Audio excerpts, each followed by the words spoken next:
Halo, halo Tadi. Recording Halo, in Yai. progress. Iya, Siap, Ih.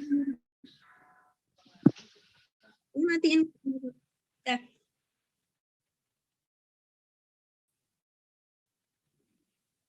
Belum waktunya, Di. Silakan, Ih.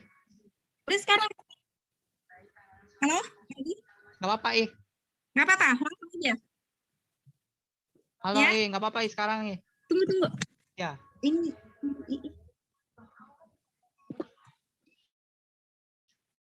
Oke, Jensen, hal. Hari ini Iyoyo akan berceramah ya. Ini Silakan Iyoyo untuk mulai ceramahnya. Oke, siap Adi.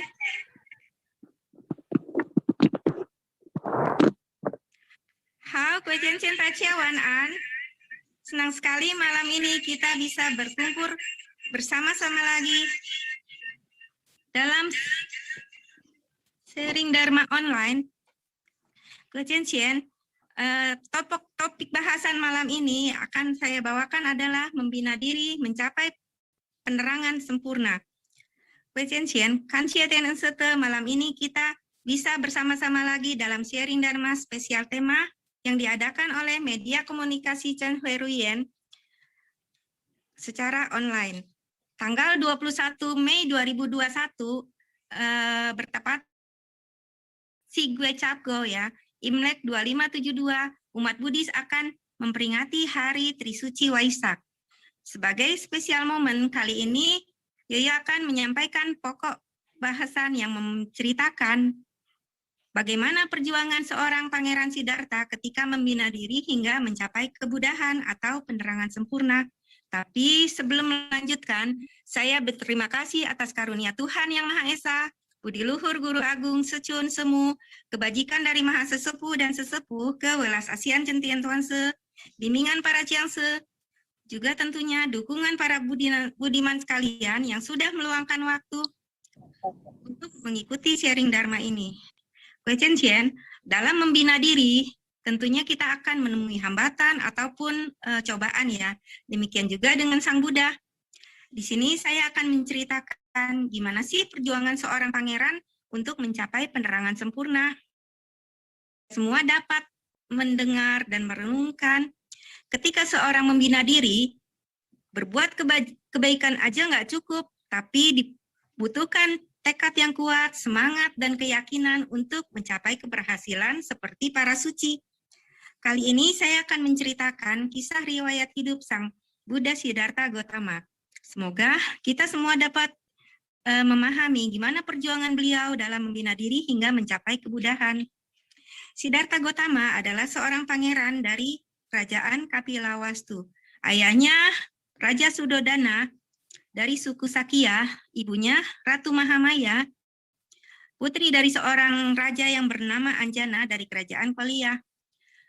Ratu Mahamaya pada waktu sebelum mengandung Pangeran Siddhartha, beliau bermimpi. Beliau didatangi oleh seekor gajah putih yang di mana belalainya memegang sekuntum bunga teratai.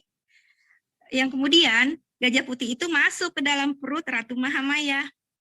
Pangeran Siddhartha dilahirkan di Taman Lumbini di bawah pohon salak pada waktu bulan Purnama Sidi Waisaka, sekitar 623 tahun sebelum Masehi. Pangeran Siddhartha diramalkan oleh petapa Asita dan Kondana bahwa ia kelak akan menjadi Buddha.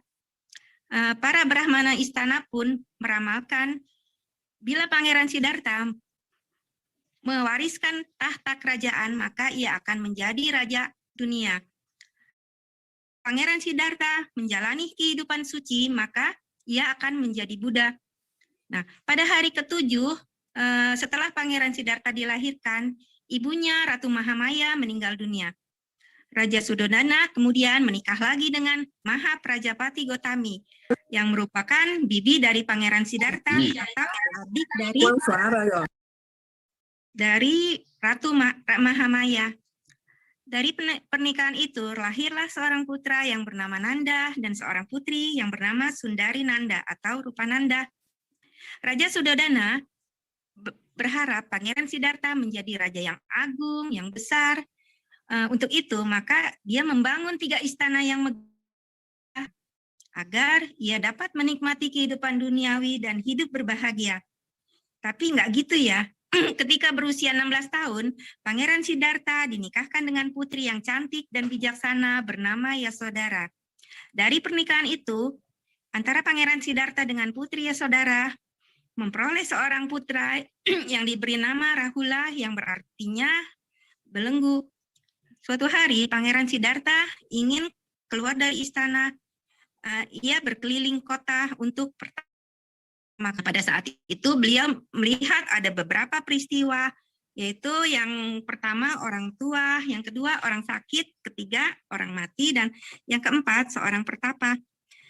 Pangeran Siddhartha keluar dari istana ditemani oleh kusirnya yang bernama Channa.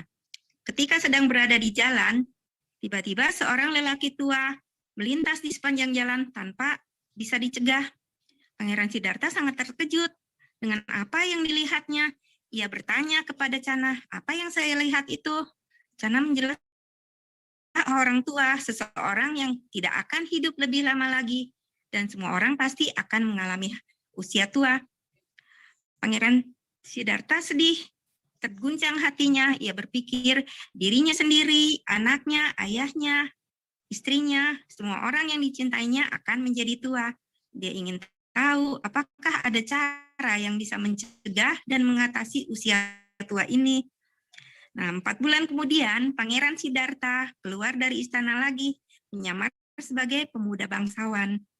Ia berjalan kaki melihat-lihat kehidupan rakyatnya. Ketika ia tengah jalan, tiba-tiba terdengar suara seorang sedang menangis sambil memegangi perutnya, berguling-guling di tanah, merasakan kesakitan.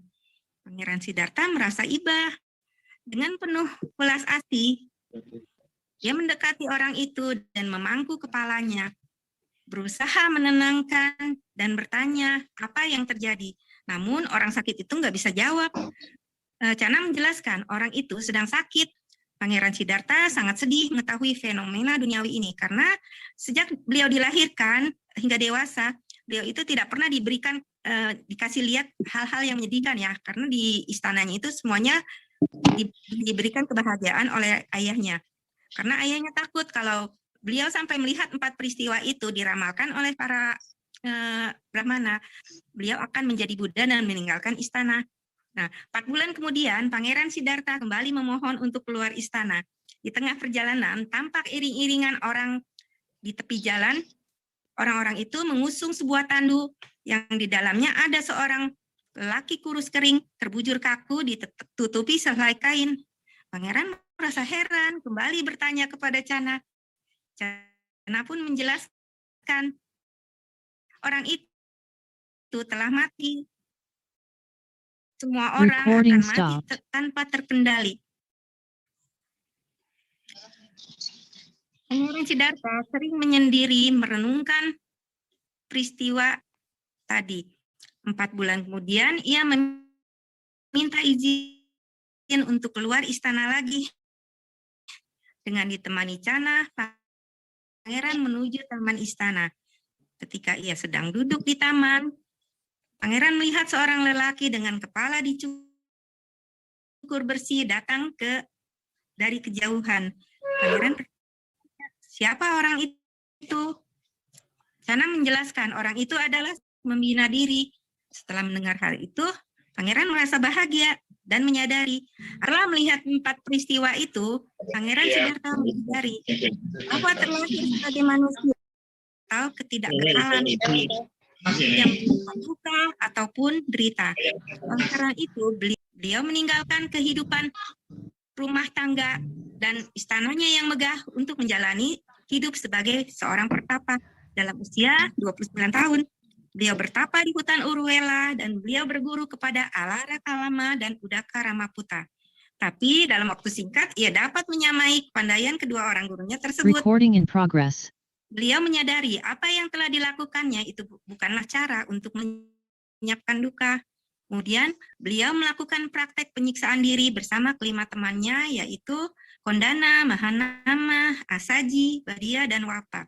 Tetapi usaha beliau tidak berhasil dan hampir saja hal itu merenggut nyawanya.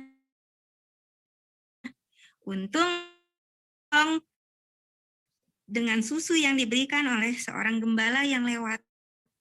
Kemudian beliau sadar bahwa cara menyiksa diri tidak dapat menghilangkan duka. Bahkan beliau mengetahui bahwa kesucian pikiranlah yang akan melenyapkan duka. Akhirnya beliau mulai makan 1 kali sehari sebelum pukul 12 siang. Cara ini dikenal dengan sebutan aturan Atasila ya. Bagi para biksu sampai sekarang masih melaksanakan Atasila ini. Beliau menempuh jalan tengah menghindari 2 ekstrim. 2 ekstrim itu adalah cara hidup berpoya-poya. Kelima orang pertapa. Ya karena dia makan ya, nggak menyiksa diri lagi. Pada saat Purnama Sidi di bulan Wesaka dalam usia 35 tahun, beliau mencapai penerangan sempurna menjadi Buddha. Setelah bermeditasi di bawah pohon Bodhi di hutan Gaya dan mengalahkan godaan-godaan dari Mara. Pada saat itu, Siddhartha Gautama mendapatkan tahu dari Buddha di Pankara atau Janteng Kufo. Melalui memandang sebuah bintang di langit, mencapai kesadaran tertinggi, mendapatkan inisiasi, dan kemudian beliau meneruskan silsilah Tao di masa Pancaran Putih.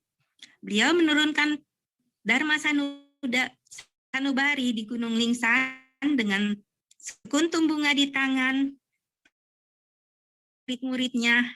Aku memiliki Dharma sejati yang tersembunyi di dalam mata, hati ajaib yang tiada kelahiran dan kematian, nyata namun tidak berwujud. Dharma gaib ini tanpa aksara, di luar ajaran. Semua murid beliau nggak ngerti makna perkataan Buddha Sakyamuni ini. Hanya 1 orang murid yang bernama Mahakasyapa, dia tersenyum dan mengerti. Maka jadilah ia penerus dari Sakyamuni. Dari Mahakasyapa, tahu diturunkan kepada Ananda, dan seterusnya sampai ke generasi 28 Gautama. Awalnya ragu untuk menyebarkan Dharma kepada yang lain, tetapi karena manusia sulit terlepas dari kebodohan, keserakahan batin, dan kebencian. Namun, Dewa Brahma Sahampati meyakinkan Sang Buddha bahwa dengan sedikit debu di mata, manusia bisa memahami Dharma. Akhirnya, beliau pun setuju. Sang Buddha Siddhartha Gautama pertama kalinya membabarkan Dhamma di Taman Rusa Isipatana. Ketika itu, beliau bertemu dengan 5 orang pertapa yang dulu bersamanya. Di sanalah dia membabarkan Dhamma. Kelima orang tersebut mencapai tingkat kesucian dan menjadi pengikut Sang Buddha. Setelah mendengarkan yang pertama yang kita kenal dengan nama Dhammacakka Pawatana Sutta. 2 tahun setelah menjadi Buddha, Buddha dan rombongan Sangha mengunjungi keluarganya di Kapilawastu. Raja Sudodana, Rahula anaknya, dan anggota kerajaan lainnya menjadi pengikut Buddha Gautama. Nah, pada usia 80 tahun, Sang Buddha Gautama dan murid-muridnya melakukan perjalanan, kemudian mereka berhenti di Kusinara. Karena melihat kondisi Sang Buddha yang makin melemah, Sang Buddha berbaring di antara 2 batang pohon salah, mengumpulkan umatnya dan mengatakan bahwa ia akan mencapai parinibbana atau wafat. Buddha berpesan kepada umatnya, setelah kematianku, Dharma dan Vinaya akan menjadi guru bagi para sangha. Kata-kata terakhir Buddha Gautama adalah, segala hal di kehidupan ini akan berakhir, maka berusahalah dengan tekun sungguh-sungguh untuk mencapai pencerahan diri. Kemudian Sang Buddha Sakyamuni menutup matanya, beliau menjadi petapa Siddhartha Gautama mendapatkan 4 kebenaran mulia. 4 kebenaran itu adalah kebenaran yang berlaku bagi siapa saja tanpa membeda-bedakan suku, ras, budaya, maupun agama. Diakui atau tidak diakui, suka atau tidak suka, setiap manusia akan mengalaminya dalam kehidupan dan diliputi oleh hukum kebenaran ini. 4 kebenaran mulia yang ditemukan oleh petapa Siddhartha yang bermeditasi di bawah pohon Bodhi hingga memperoleh penerangan sempurna dan menjadi Buddha. Muncul atau tidak muncul seorang Buddha di dunia ini, kebenaran itu akan tetap ada dan berlaku secara universal. Maka 4 kebenaran itu adalah yang pertama, kebenaran tentang adanya duka. Duka di sini artinya penderitaan Yang kedua, kebenaran tentang sebab duka atau duka samudaya. Yang ketiga, kebenaran tentang lenyapnya duka atau duka niroda. Yang keempat, kebenaran tentang jalan berunsur 8 menuju akhir duka, dikenal dengan duka niroda gamini pati pada maga. Penjelasan tentang adanya duka. Berbagai bentuk penderitaan dunia ini dapat dirangkum ke dalam 3 bagian utama, yaitu yang pertama, penderitaan biasa saja, seperti kita saat mengalami sakit flu, sakit gigi, ya sakit yang normal, yang biasa yang kita rasain dalam kehidupan ya Koeciensian. Misalnya berpisah dengan orang yang dicinta, bertemu dengan orang yang dibenci, tidak tercapai apa yang diinginkan, rasa sedih, meratap tangis, putus asa, dan sebagainya. Yang ketiga, penderitaan karena memiliki badan jasmani, yaitu penderitaan karena kita lahir sebagai manusia, sehingga kita mengalami usia tua, sakit, kesedihan, kecewa, kematian, dan sebagainya. Penjelasan tentang duka akan dijelaskan lebih lanjut di dalam Paticca Samuppada yang saling bergantungan. Yang kedua, penjelasan tentang sebab duka. Ketiga macam penderitaan tentu tidak muncul begitu saja, tapi ada sebab yang mendahului, bukan awal mula. Karena sebab, maka hal itu tidak dapat diketahui awal dan akhirnya. Sebab penderitaan itu adalah karena manusia diliputi oleh keserakahan, kebencian, dan kegelapan batin, sehingga mengakibatkan kelahiran yang berulang-ulang dari masa ke masa, dari satu alam ke alam berikutnya.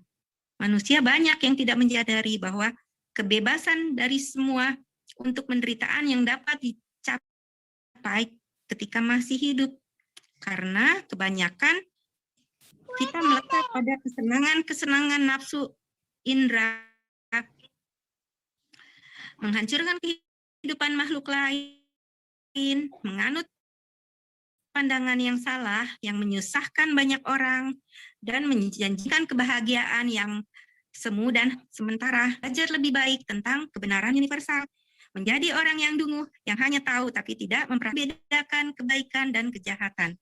Inilah sebab penderitaan yang menyelimuti kebanyakan umat manusia, yaitu nafsu yang tiada henti atau tanha, keinginan-keinginan berlebih yang ada di pikiran, kegelapan batin, awija, yang menjadi sebab kelahiran berulang-ulang bagi dirinya. Penjelasan tentang lenyapnya duka. Sebagaimana suatu kesakitan akan sembuh ketika sebabnya telah diketahui dan diberikan obat yang tepat.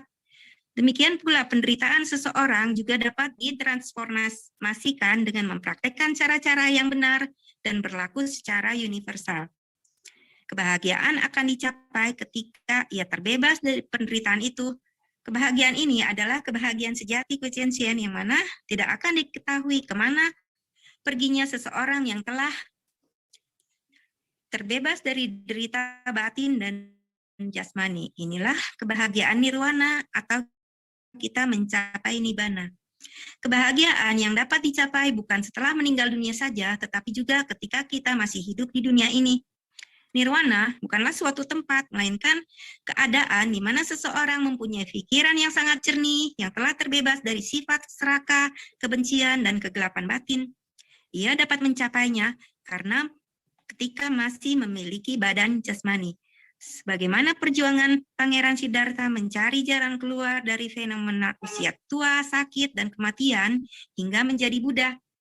Maka seperti itulah seseorang dengan sekuat tenaganya berusaha mengikis habis sifat-sifat jahat yang ada dalam dirinya, mengikis habis ego dalam dirinya, mengikis habis nafsu-nafsu indera yang memunculkan kebijaksanaan paling tinggi dalam kehidupannya, menjadikan dirinya sendiri sebagai orang yang baik, lebih suci meskipun masih bergaul dengan orang-orang dan berpenghidupan di masyarakat luas.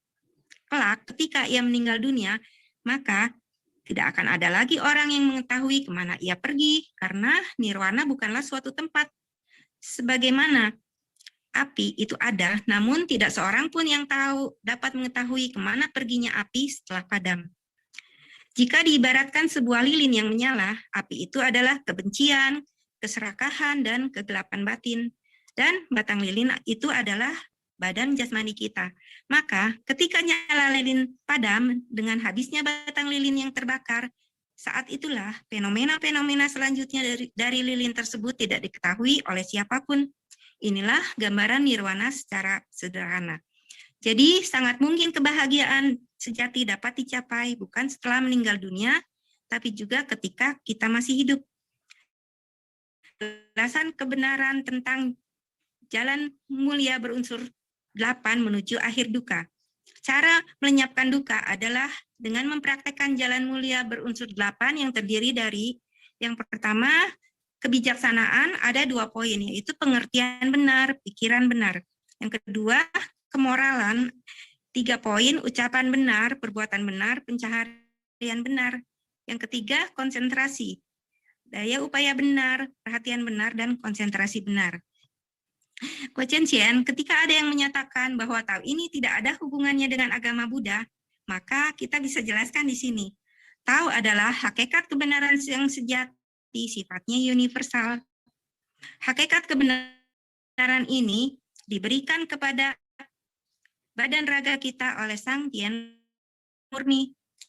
Asal mulanya roh suci ini sifatnya murni, tidak tercemar sedikit pun, dikarenakan kita sudah terlahir, hidup, sakit, tua, dan mati berulang kali selama 60.000 tahun lamanya, tercemar oleh nafsu indera seperti keserakahan, kebencian, dan kegelapan batin. Maka untuk menolong roh suci kita yang kadang-kadang masih tersesat ya di dunia, Lao menurunkan firman Tuhan, diberikannya kuasa kepada guru agung kita Cikung Lause untuk mengadakan masa pelintasan umum 3 alam loka, di mana pelintasan umum ini meliputi alam manusia, alam dewa-dewi, dan alam gelap. Kesempatan kepada semua makhluk di 3 alam untuk dapat memohon Tao, memohon jalan ketuhanan atau Shu Tao.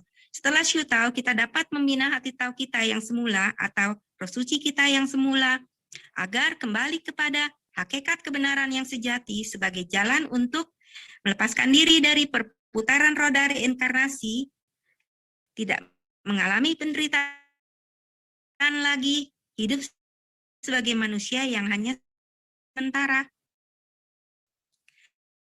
Kita bisa melihat ya bahwa ajaran Sang Buddha Gautama mengenai 4 kebenaran itu pada intinya sama dengan apa yang kita namakan pelintasan umum 3 alam loka.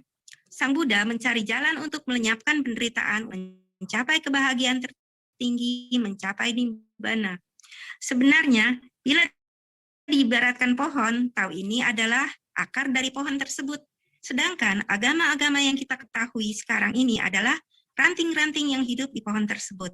Dengan demikian, agama-agama itu merupakan cabang sejauh tidak terbentuk, yang terlihat atau tidak terlihat. Tao ada dalam kehidupan kita sehari-hari. Di langit, Tao adalah matahari yang menerangi siang hari dan bulan bintang yang menerangi kegelapan di malam hari. Tao ada di bumi. Tao adalah daratan tempat kita hidup dan bertumbuh dengan segala kebutuhan yang dapat memenuhi kebutuhan kita sebagai manusia, seperti adanya air, tumbuhan, tanah yang kita butuhkan sebagai manusia untuk dapat hidup dan berkelanjutan.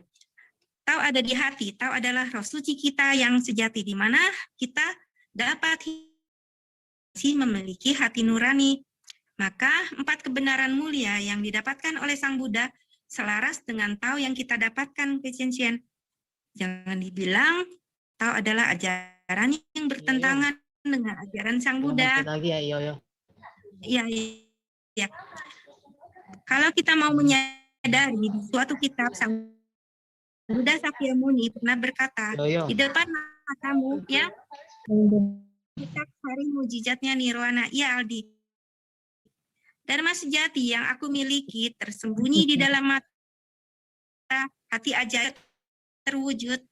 Dharma gaib ini tanpa aksara di luar ajaran. Demikian Kochen-Sien, tidak usah diragukan lagi bahwa Tao ini sejalan dengan pencapaian Sang Buddha yang mencapai kesempurnaan seperti kita juga. Beliau sudah mendapatkan Tao yang sejati, maka dikatakan kita yang sudah Kaikwang sama seperti para suci Sang Buddha Sakyamuni, Nanahe Pupo, di mana para suci itu mempunyai 3 hari penting dalam kehidupannya. Nah, Kita juga demikian. Maka saat ini kita yang sudah memohon tahu, mari kita sayangi jodoh tahu ini dengan baik-baik, membina diri, melaksanakan tahu, syu tahu, pantau dengan sepenuh hati, menjalankannya, berusaha memperbaiki diri, mengintrospeksi diri, jangan biarkan kemelekatan duniawi melekat di batin kita. Kita ciptakan suasana hati yang baik dengan selalu mengembangkan hati yang belas asih, menjaga ucapan, pikiran, dan perbuatan kita agar sesuai dengan hakikat kebenaran yang kita dapatkan. Selalu mawas diri, mementingkan kebaikan orang lain, jangan menonjolkan diri dan kesombongan, bersikap rendah hati, sopan santun, ramah, dan berkata yang baik kepada siapapun, hilangkan hati yang egois, mau menang sendiri, menghargai pendapat orang lain, jangan memandang rendah pada siapapun. Kembangkan hati cinta kasih kepada semua makhluk, maka hati kita pun akan merasakan kebahagiaan. Dikatakan kita dapat menemukan bodhicitta. Bodhicitta adalah upaya seseorang untuk menjadi seorang Buddha. Jadi melakukan kebaikan untuk menjadi sempurna. Setelah sempurna pun tetap melakukan kebaikan. Ini yang disebut semangat bodhicitta. Di tengah badai COVID-19 Corona ini, ada dampak lain yang timbul seperti kecemasan akibat kejenuhan yang berlebihan karena selama COVID kita sering berada di rumah yang menjadikan tekanan. Banyak perusahaan yang tutup, karyawan dirumahkan, tahanan di penjara dilepaskan karena takut penularan COVID yang tiba-tiba. Usaha retail terancam bangkrut, tidak ada pembeli, pembeli beralih ke pasar online. Ini efek dari pandemi COVID yang mau nggak mau, suka nggak suka, yang harus kita rasakan. Tapi bagaimana kita menghadapinya secara cerdas? Bagi orang-orang yang mengerti, ini kesempatan bagi kita untuk berbuat kebaikan, seperti bisa mendirikan posko bantuan bagi penderita COVID.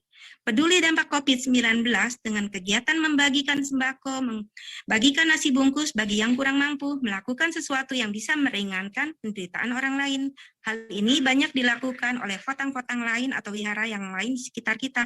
Tapi apa yang terjadi dengan di potang kita, jangankan untuk membantu orang lain, diajak sharing dharma untuk membantu diri kita sendiri aja, nggak semua umat mau mengikuti.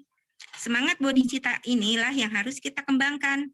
Bodhicarya Watara atau tekad bodhisattva ini kira-kira bunyinya begini, Kecensian. Aku bertekad menjadi obat bagi yang sakit, makanan bagi yang kelaparan, harta bagi yang berkekurangan, pelindung bagi yang takut, pemandu bagi yang tersesat, bahtera bagi yang ingin menyeberang, pelita bagi yang dalam kegelapan, pembaringan bagi mereka yang letih, pelayan bagi mereka yang perlu pelayanan. Semoga sepanjang masa saat ini dan selamanya aku melayani untuk menjadi sempurna ketika melayani. Inilah semangat bodhicitta yang perlu kita kembangkan di tengah pandemi COVID-19. Ada pernyataan Presiden Jokowi Kecensian yang menyatakan kita main dengan COVID-19. Pikiran Presiden sangat relevan dengan ajaran Buddha. Berdamai dengan COVID ini bukan kita bersahabat dengan COVID, menyesuaikan diri dengan keadaan ini. Kita menolak, nggak senang, disitulah awal permasalahan. Karena menurut ajaran Sang Buddha, satu masalah atau kondisi bukan penyebab timbulnya penderitaan, tetapi justru penolakan kita terhadap situasi kondisi tersebut, itulah awal penderitaan. Bukan COVID-19 ini yang menyebabkan kita menderita, tapi kita nggak terima, hati kita menolak. Berdamai dengan COVID-19 artinya kita beradaptasi. Hal-hal yang dulu nggak normal sekarang menjadi normal, seperti sering-sering cuci tangan, memakai masker kemana-mana, menghindari jarak, menjaga jarak. Semoga COVID-19 ini segera berlalu. It will be past, segalanya akan berlalu. Maka kita bisa mewarnai Waisak kali ini di tengah COVID-19 dengan berdamai dengan keadaan. Kesabaran adalah cara melatih diri yang baik. Segalanya akan berlalu. Mari kita tetap menjaga jarak, memakai masker bila keluar rumah, menghindari kerumunan, sering mencuci tangan, menjaga kesehatan diri dengan istirahat yang cukup, makan makanan yang bergizi, berpikir positif, menjaga imunitas tubuh kita, jangan paranoid yang berlebihan, tetap bersyukur dalam situasi dan kondisi yang bagaimanapun. Mari kita kembangkan hati welas asih dengan sedikit demi sedikit kita belajar vegetarian. Karena Lao-tzu mengatakan bagi kita yang sudah bervegetarian, daya tahan atau imun tubuh kita lebih kuat dari yang tidak bervegetarian dan tidak mudah terjangkit COVID. Akhir kata, kepada para saudara-saudara sedharma, selamat menyambut Hari Waisak 2021. Semoga Dharma kita dapat saling terus berbagi dalam Dharma ini. Kocencien, saya rasa penyampaian cukup sampai di sini. Bila ada penyampaian yang kurang berkenan, mohon pengampunan Tuhan Yang Maha Esa dan para Buddha para suci mengampuni dan Kocencien dapat memakluminya. Xie Kocencien Tachia, selamat malam semua. Wan An. Xie. Terima kasih Yoyo. Terima kasih Yoyo. Kocencien. 大家晚安，谢谢。 Terima kasih semuanya. Kocencien. Xie Aldi.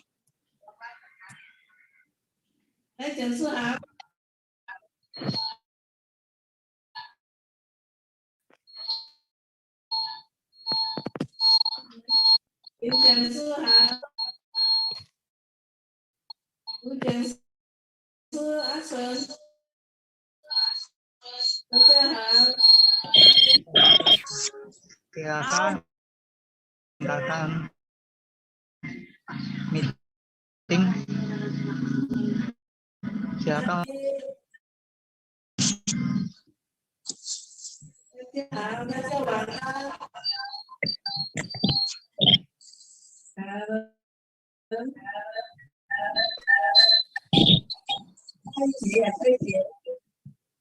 Kocencien hao. Recording stop.